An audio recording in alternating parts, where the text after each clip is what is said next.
I got fitness to take you. Behind you. I'll take it here, too. Right behind you. You may begin whenever you want to, gentlemen. All right. Tell me when you're rolling. We're rolling.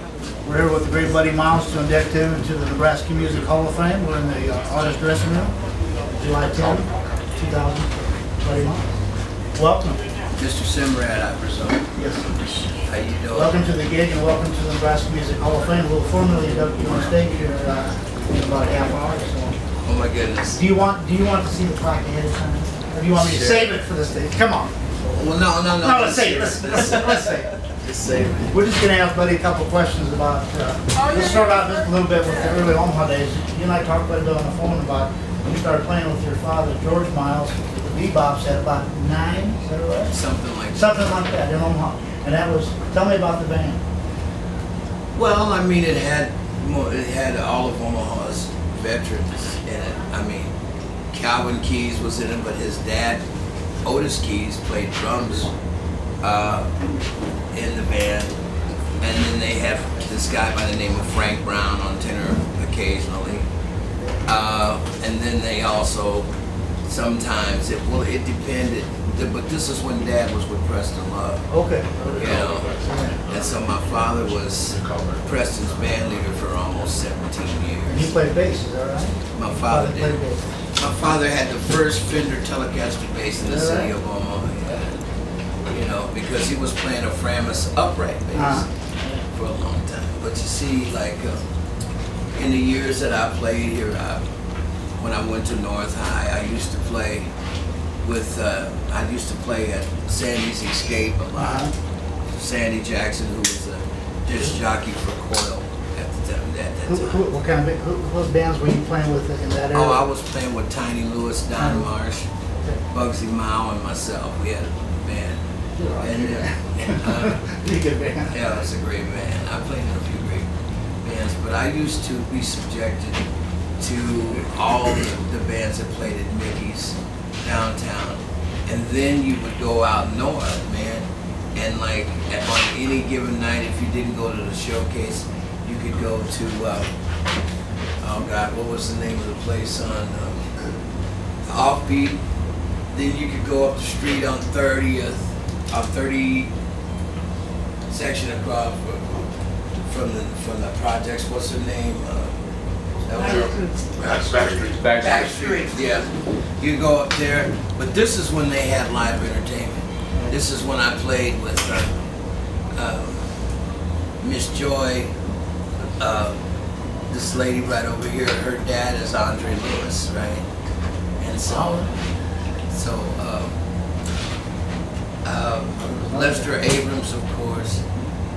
Curly Martin played with my dad, right? Him and Jay Walker was in Preston's band. But it was funny, you know, like whenever Preston wasn't working, Dad always managed to come up with something, because that's when we moved to Sioux Falls, South Dakota. They played at the Minnehaha Country Club a lot. And so this one time, they came up to Sioux Falls, and they didn't have a drummer. And so I was just weaning myself on dill pickles, right? So my dad calls my mom. He says, "Get the little bastard ready to go," you know, because I was a hellion, man. But you know, I was just so enthralled with music. Period. It didn't matter what it was. I mean, you know, it's just that side of me that brought out the best of my character, you know, the best of what I was about.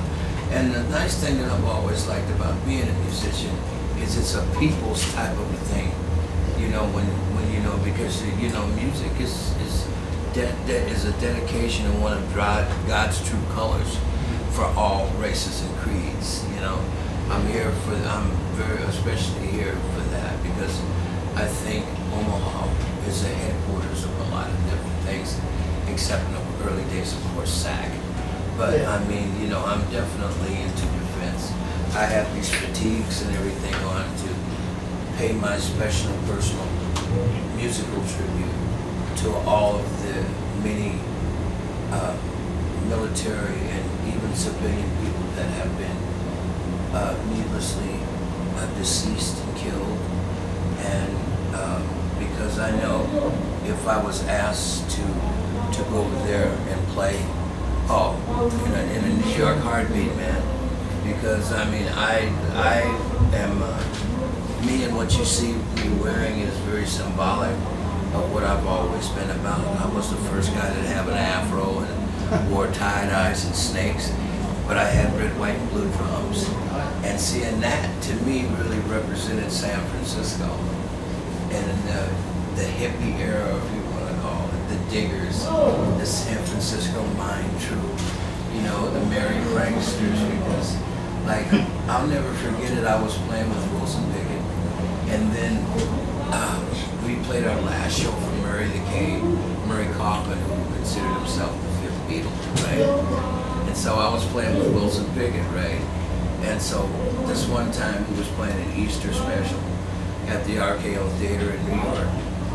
And so they had Smokey Robinson, the Miracles, Mitch Ryder, Wilson Pickett, the Cream from Lake England, the Who, and everybody. So I was working with Pickett, right? I had my hair in a do, and I had a pompadour that came way out here, you know what I'm saying? And so every night, it was really funny. Like every time that we played, the audience would want a drum solo because I was kicking hard. So one night, I guess Pickett said, well, okay.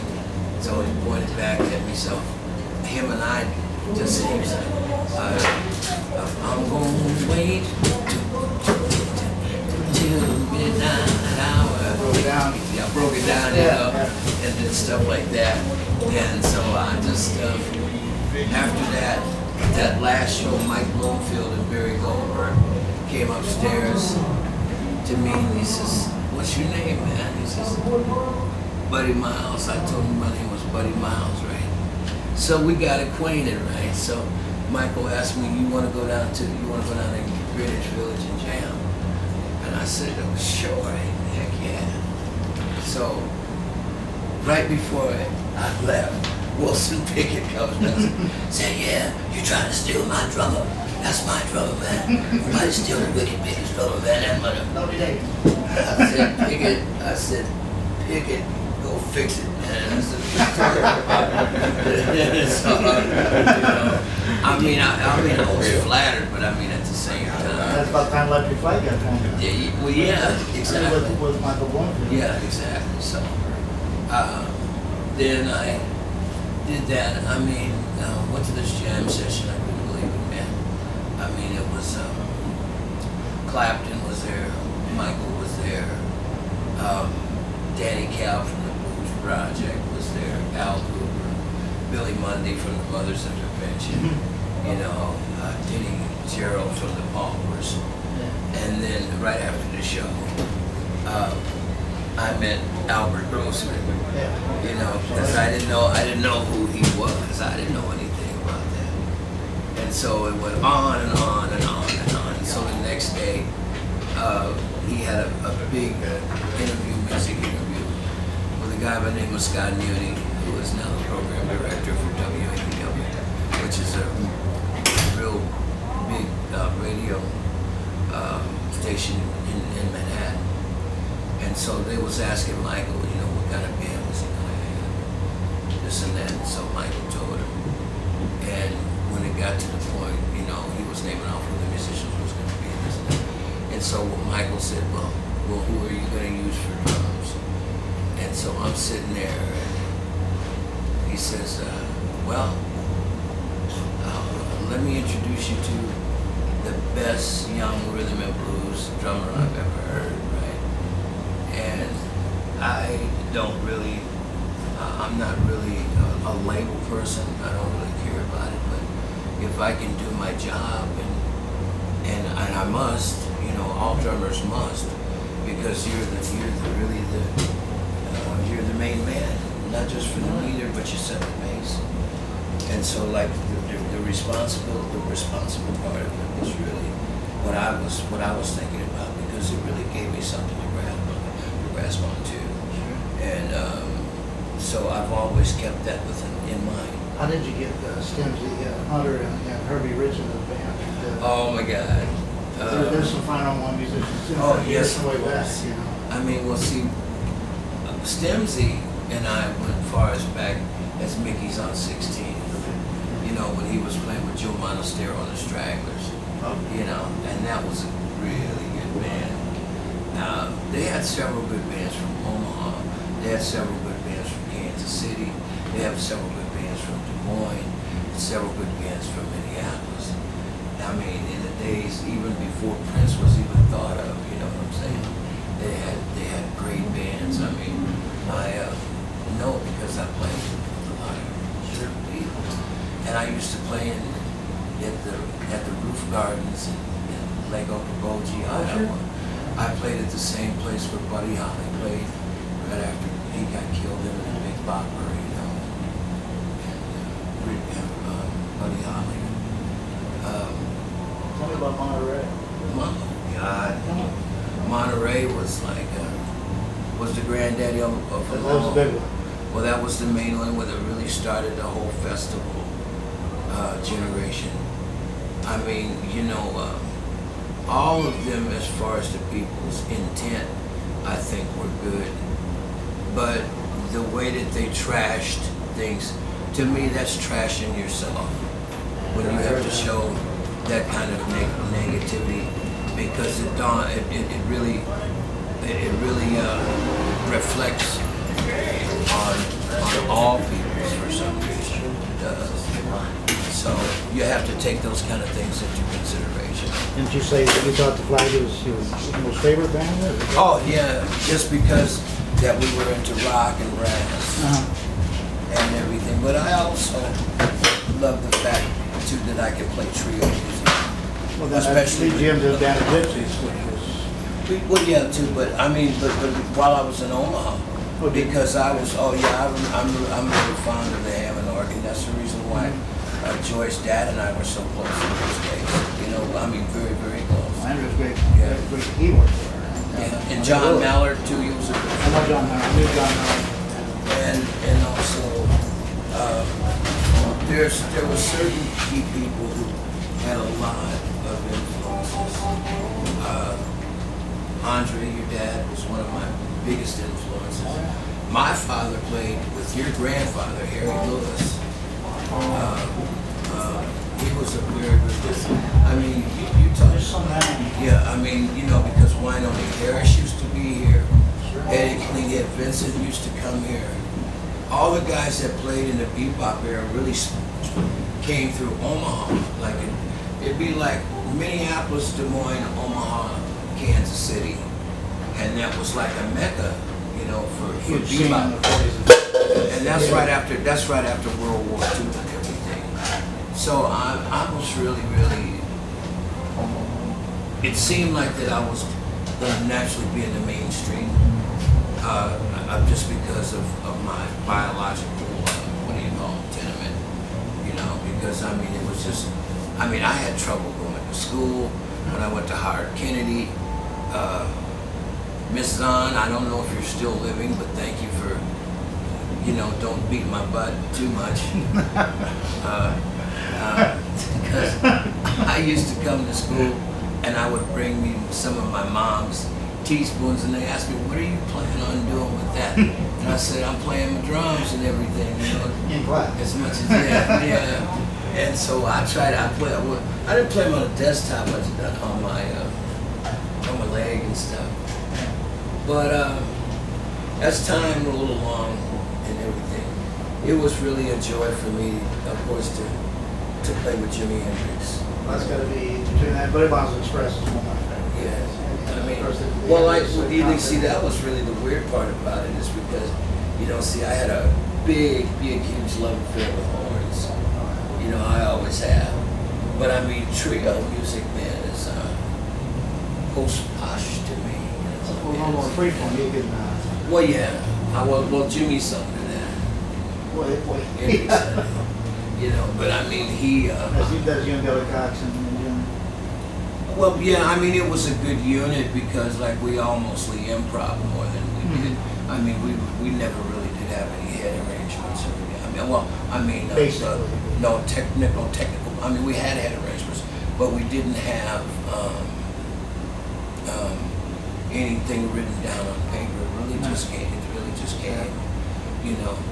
And I did that all through the '60s, all through the '70s. You know, with Carlos Santana.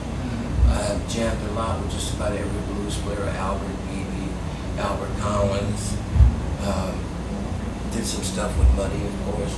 Did some stuff with Holland Wolf. I just bought that CD from Mother. Oh, yeah. Fathers and Sons, is that right? Yeah. On chess records. Yeah. Yeah, from Leonard and Phil Chess, yeah. Some interesting stuff. Tell me, how did you get, when you formed the Buddy Miles Express, you brought Herbie back in there, his brother Bill? Well, yeah. Go over. I got a tape, man. I'm gonna send you a copy of it. Of me and Billy and oh God, Jimmy McCarty, who played for Mitch Ryder. And then I had all the Sam and Dave horns. Man, I had a great band.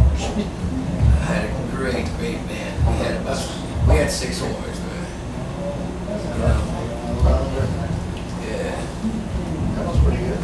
Hey, dude, hold that thought just a minute. You have a restroom around here? You know what? Yeah, fire. Just for cutaway shots. You never know. You already? Restroom. Right here? Put a lot of bunch of dead. Yeah. Yeah, it's close. How much I had was All right. I'll put it right back. So don't go anywhere. Just. Are you in the really good area for this? No. Okay. I always made that connection, like, man, I wonder if that's anything. Nice to meet you. Because he's from Omaha I'm as well. Joy, J-O-Y. Andre started. He was, To go DVD, they got a Grammy in 2000. Sorry. And this is also on vinyl, but I wish. well, we can just conclude a few final comments. Get some interview with him. Yeah.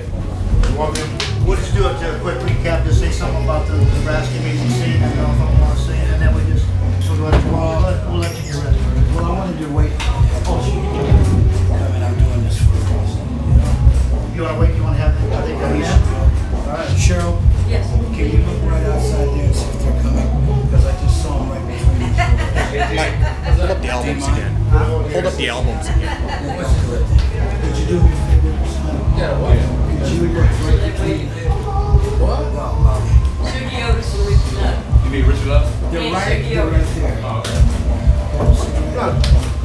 Richard Love? I go. What do you want? Cigarette. Where's your bag? No, wait for those guys to come in. Yeah, that should be All right. What you don't see in this room is, let's take for instance the last, say 40 years. We have seen transition. We have seen a changing of the guard. But we have also seen fathers and mothers, be as it may, unfortunately, have to go up in the clouds with Jimmy and Stevie Ray, and Count, Duke, John, and different people. And I mean that from my heart because it's a very, very confidential and personal thing to represent your family bloodlines, because I know for me, I've always wanted my people, even in their grave, to say, you laugh, look at this big crazy fool. And I think so. I think so. I mean, it might sound a little whatever. It's not Twilight Zone. Because both. Please. This is a justification for me. However, I did ask, Richie was the first person that I asked to help me put this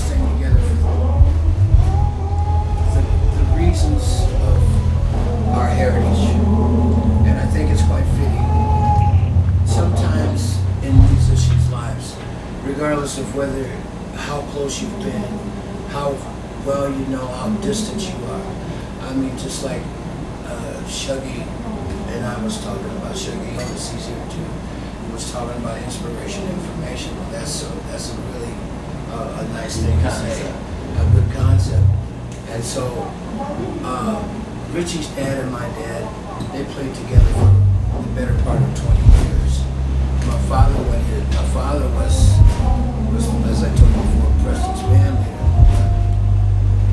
For me to come here in a couple days and not really have the perfection to be able to record, or not record, I'm already got it on my mind, but I mean just to play is kind of like a consolation. But what I'm really concerned about is I just want everybody in the band to feel an openness about helping me, and I say help because I can't do nothing stuff for myself. You have to depend on your peers, you know, and it's a very. But I'll tell you what, it's always a nice thing to have communication. Give a glass.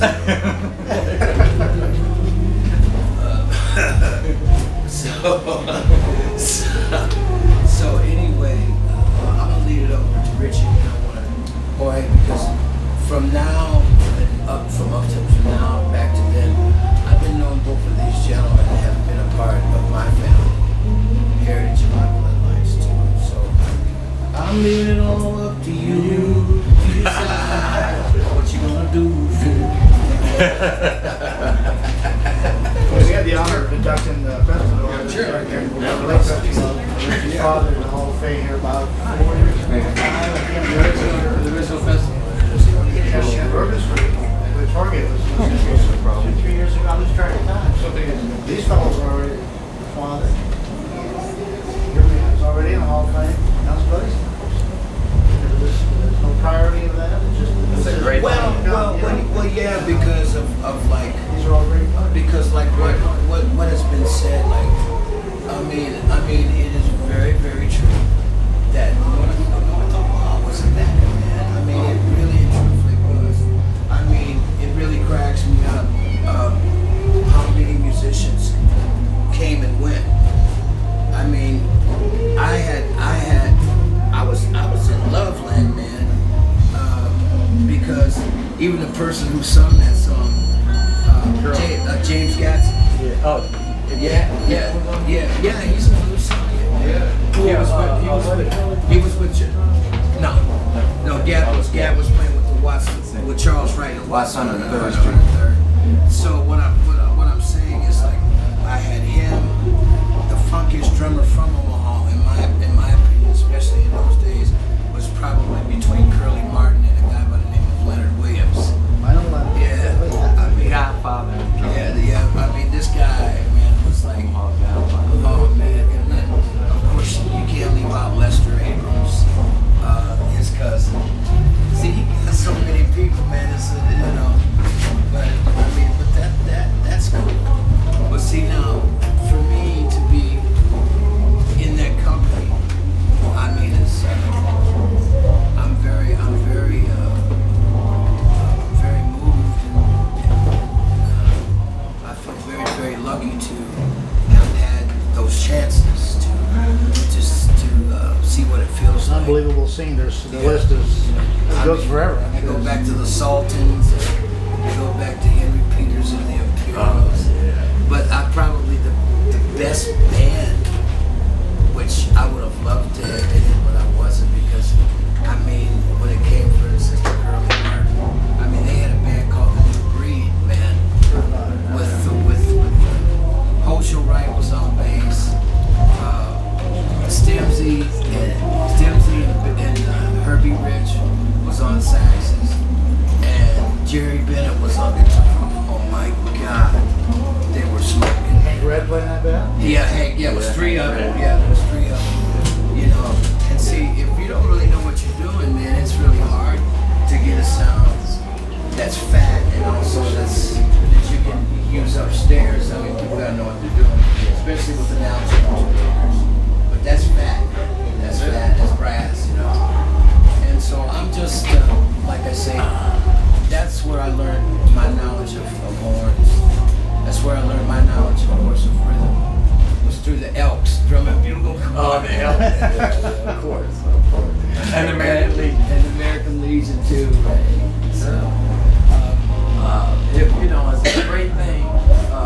I will say that it's a wonderful thing, first of all, that,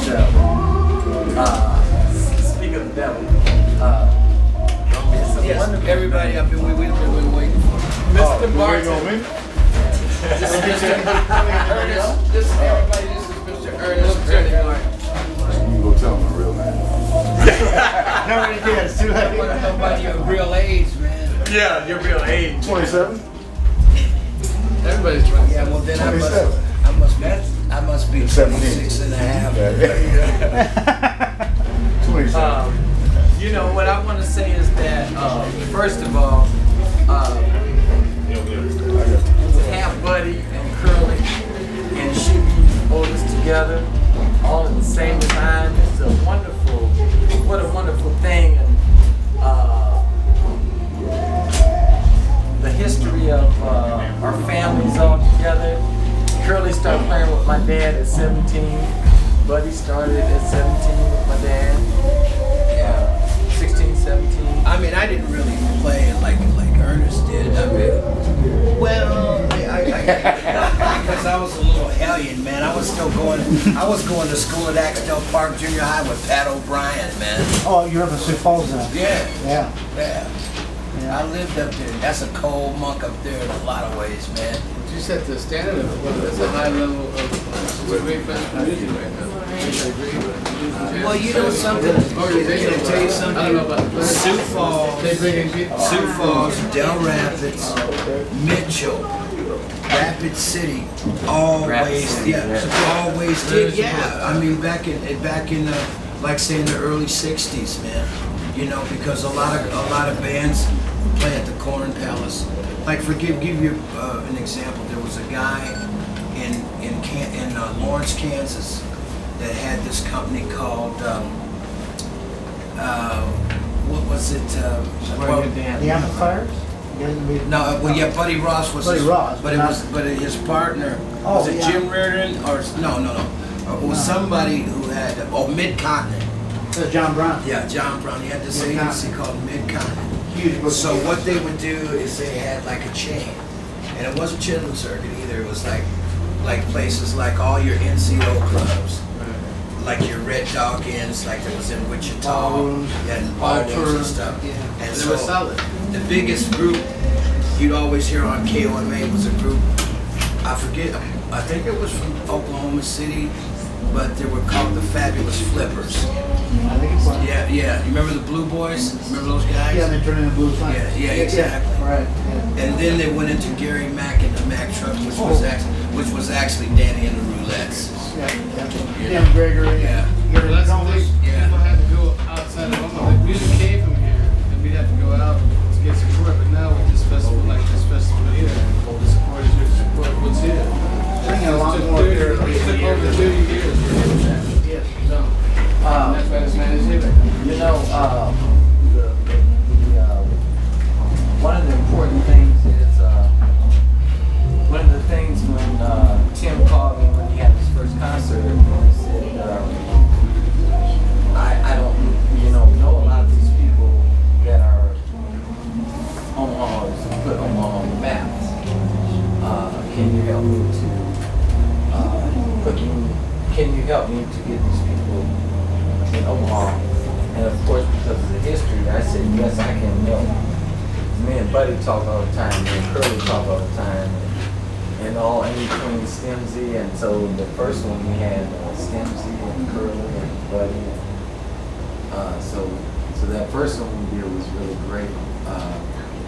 And so I pulled together the Omaha people that really put Omaha musicians on the map.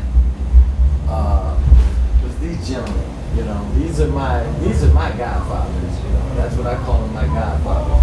When I moved to Los Angeles, Curly was 17, and Curly said, okay, boy, slap me up the backside of the head. A lot of different things together with all the musicians that we have here. We're planning a lot of. Oh, let me see that, man. How's that? I got this picture. Look at Hey, that. Dee, you gotta wrap up. You gotta wrap up. I need 15 minutes per time. We Yeah. have to present at 6. So Maybe you need to copy that, Mike. You want me to sign Yes, this? if you could. You need to copy that. let you guys. You want everybody to sign it? I think I just like you to sign these, is that all right? Got it on my computer. Here's a shirt. Oh, We'll Sydney get Maverick? out of here so you Oh, can send set her it out. up. Go back, Miss Hunt.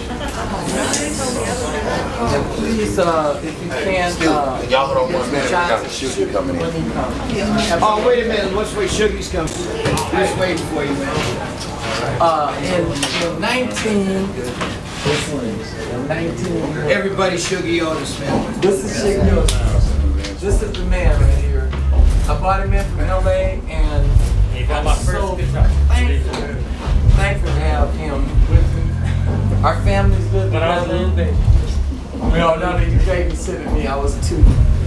Buddy was about 55. There you go. See, I'm gonna start calling you Pudding Tail. And it is such a wonderful pleasure to have Shiggy Otis here with me in Omaha. His father, the great Johnny Otis. Shiggy is a great Rolling Stones begged him to come with them. I know that for a fact. Oh, yeah. I know I that heard for a about fact. that. No, I know. They call Shiggy and You Shiggy don't was have doing his no own idea. albums. Keith Richards Stacy. Yeah. You had a Oh man, I mean, he was supposed to be the guitar He used player to for visit Rolling Ed's Stones. Yeah. Right down the street. Yeah. But I never. He was doing his See, I've been own knowing thing. Etta for a long time. And so to have these wonderful people together, my good friend Buddy Miles, my good friend family, Sugar, and Buddy, and then to have all my Omaha crew with me. We brought AG from LA, Oil Can, Jesse Bogart, Jorge. We bought him from South Omaha. Like that. Well, after the show, we going over it now. We're gonna do that tomorrow. We're gonna go to Joe Test. Yeah. Okay. Y'all need to wrap it up, it's 5:43. And this is and Joey, and Mr. Martin. I call him Uncle Curly. Okay. Guys, like I said, after all the people leave, let's sit around and just take about, say, 20 minutes or so. The set is real simple. And all I want to do is, basically, I just want the horns to think, play like the old stack sound, because they use unison first. Just use the first like a 1, 3, 5, 7. If you're gonna go and just play, if you're gonna go like round the bend, and I'll explain to you like.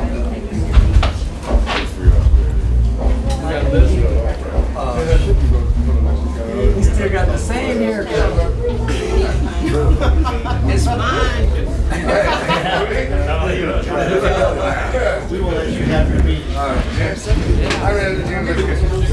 Why don't y'all pull up some chairs? Guys, pull up some chairs. Herbie and Bill. Thank you very much.